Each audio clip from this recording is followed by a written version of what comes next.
योग गुरु बाबा रामदेव ने धराली के आपदाग्रस्त लोगों को राहत पहुंचाने के लिए पतंजलि योग पीठ के माध्यम से आपदा राहत सामग्री को आज पतंजलि योग पीठ फेज 2 से रवाना किया।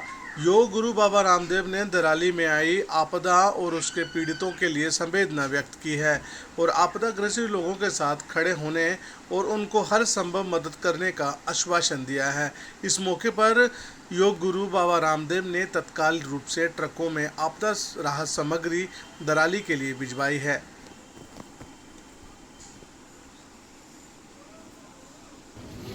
है कुछ दो दो कट्टे हैं। क्या होगा भाई? भैया तो नहीं बोल रहे क्यों भैया?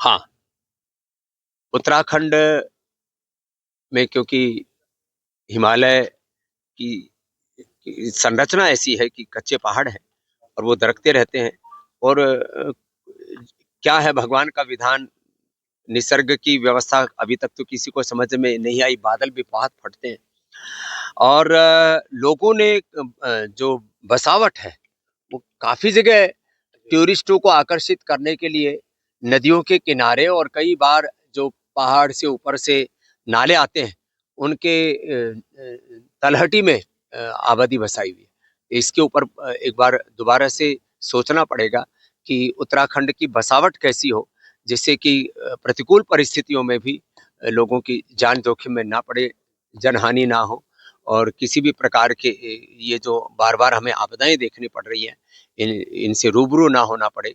इसके लिए एक बार से पुनः आत्मनिरीक्षण की हमें आवश्यकता है। पतंजलि ये अभी जो हम राहत सामग्री भेजी है ये तो तात्कालिक रूप से अपना एक धर्म उत्तरदायित्व बनता है कि जो पीड़ित हैं हम उनका हाथ बटाएं। बाकी उत्तराखंड के जो भी आपदाग्रस्त लोग हैं उनके जीवन की सुगमता के लिए उनको दोबारा से खड़ा करने के लिए सरकार तो अपना काम करेगी ही, क्योंकि लोगों की पूरी जिंदगी की कमाई पानी में बह गई, उनकी जमीनें बह गई, उनके घर होटल सब। कुछ लोगों ने तो जो है इंश्योरेंस आदि करवाया हुआ था, उनके तो शायद कुछ थोड़ा बहुत उनको मिल जाए। ज्यादातर लोगों को तो इंश्योरेंस आदि के बारे में अवेयरनेस भी नहीं है, तो उन लोगों का की पूरी जिंदगी का कमाई पानी में बह गई है। इस बाढ़ में आपदा में जो है पूरा उनका खत्म हो गया है सब कुछ। उन सबके लिए सरकार के अलावा जो भी हमसे बन पाएगा हम स्वयं इसके लिए प्रतिबद्ध हैं और सब लोगों को भी प्रेरित करके हम चाहेंगे कि उत्तराखंड की लोगों की आपदा की इस घड़ी में सब साथ में खड़े हों। जी गुरु जी। जी जीवन इस उत्तरकाशी धराली हरसिल की इस त्रासदी में खत्म हो गया। वो जीवन तो कोई लौटा नहीं सकता। किसी की माँ, किसी का पिता, किसी के बच्चे, किसी का तो पूरा का पूरा परिवार इस बाढ़ में, इस आपदा में पूरी तरह से खत्म हो गए। लेकिन फिर भी जो बाढ़ से बहुत ज्यादा प्रभावित, पूरी इस आपदा से त्रासदी से जो बहुत ज्यादा प्रभावित परिवार हैं, ऐसे 400-500 परिवार के बारे में अभी हमें जानकारी मिली। तो उनके लिए जो उनकी रोजमर्रा की जरूरतों के हिसाब से जो भी नितांत आवश्यक है, ऐसे सारे आटा, दाल, चावल, मसाले से लेकर के खाने पीने के पात्र आदि तक भी सब हम इसलिए साथ में दे रहे हैं। और क्योंकि अभी भी रह रह करके बरसात हो रही है और कई बार तो सिर ढकने के लिए छत तक भी बहुतों को नसीब नहीं होती, तो उनके लिए जो है हमने एक त्रिपाल तक की भी सारी व्यवस्था की है। तो ये तो एक प्रारंभिक तौर पर हमने 3 ट्रक अभी सामग्री के तत्काल तैयार की, क्योंकि अभी सड़क मार्ग अवरुद्ध है। उत्तरकाशी तक ट्रक से सामग्री जाएगी, उसके बाद बड़े हेलीकॉप्टरों को भी वहां पर चलाना मुश्किल हो रहा है क्योंकि बादल और मौसम की अनुकूलता उतनी नहीं है। तो छोटे हेलीकॉप्टर से फिर आगे सामान दिया जाएगा। ऐसे प्रशासन से आदरणीय विनय पांडे जी से भी बात हुई, आदरणीय धामी जी से भी हमारी बात हुई। वो भी पूरी शक्ति से और पूरी तन्मयता से खुद ऑन द स्पॉट जाकर के सेवा में लगे हैं। मैं सभी से आह्वान करता हूं कि ऐसे आपदा के समय में सबको अपने स्वजनों की सेवा के लिए हाथ बटाना चाहिए। और पतंजलि ने, चाहे वो उत्तराखंड हो या देश में कहीं पर भी, बिहार से लेकर के और साउथ की सुनामी से लेकर के यहाँ तक कि नेपाल में भी जब बहुत बड़ा भूकंप आया तो उसमें भी हजारों हजारों लोगों का जो भी हम सेवा कर पाए उसमें हमने हाथ बटाया। तो आज भी हम इस सेवा के लिए प्रतिबद्ध हैं और आगे भी ये प्रतिबद्धता हमारी नहीं सबकी रहनी चाहिए।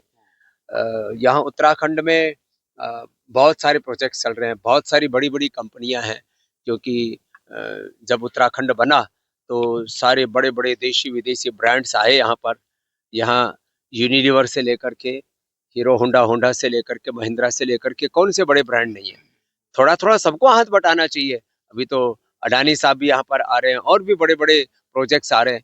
तो खाली हम कमाने के लिए नहीं, अपितु जब कोई आपदा आए तो सेवा में हाथ बढ़ाने के लिए भी आगे आए, ये मेरा सबसे आह्वान है। और रक्षाबंधन पर एक और भी आह्वान करना चाहता हूँ।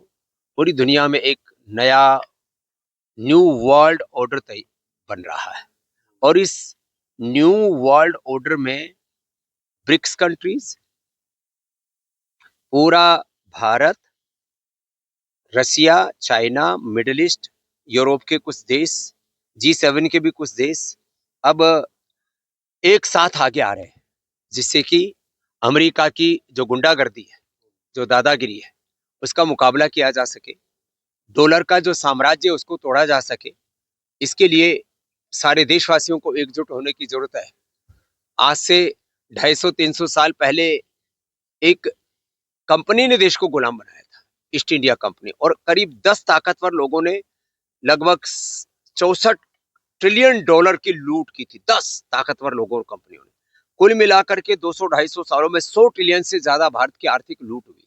और देश आज राजनीतिक आजादी के बावजूद भी आर्थिक गुलामी में, शिक्षा चिकित्सा की गुलामी में, वैचारिक सांस्कृतिक गुलामी, ग्लानि कुंठाओं में आज भी डूबा हुआ है।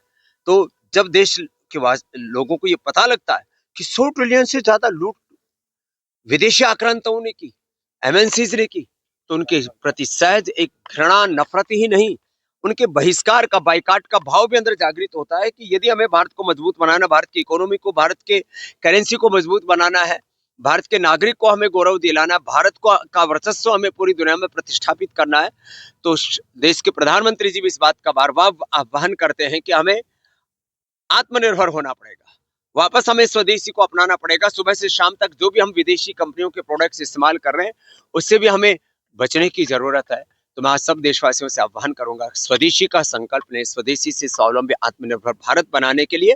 और भारत की करेंसी, भारत की जीडीपी, भारत की इकोनॉमी, इस सब को हम तभी ताकतवर बना पाएंगे, इसको स्ट्रॉन्ग बना पाएंगे और पूरी दुनिया के मुकाबले हम तभी खड़े हो पाएंगे जब हम स्वदेशी के मार्ग पर चलेंगे, पुरुषार्थ के मार्ग पर चलेंगे।